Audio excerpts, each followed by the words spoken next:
Pinabulaanan ni Carla Abellana ang bali-balitang idedagdag siya sa bagong cast ng FPJ Slater ang Batang Quiapo ni Coco Martin.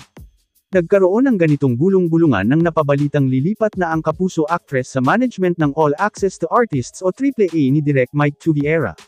Nung nakaraang linggo pa dapat sila haharap sa entertainment press para formal na i-announce na magiging artist na siya ng AAA, pero na-move na ito nung Martes, September 26, 2023, na ginanap sa Sampaguita Gardens.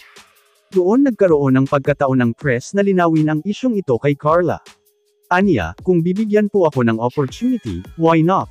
My goodness. I would love to be part of Batang Quiapo. Pero wala naman pong offer. Wala pong inaalok sa akin na maging parte po ng Batang Quiapo. Sa ngayon, wala naman pong final na offer na maging parte po ng kahit na anong proyekto pero kung yayain po ako, kung aalukan po ako, magiging open po ako doon. Katatapos lang ni Carla ng Bold Test 5 Legacy at meron pa siyang kasunod na drama series sa GMA7, ang Stolen Life, kasama si Gabby Concepcion. Kaya siguro nagkaroon ng ganung chismis na magiging kapamilya na siya dahil noong may panatapos ang network contract ni Carla sa GMA7.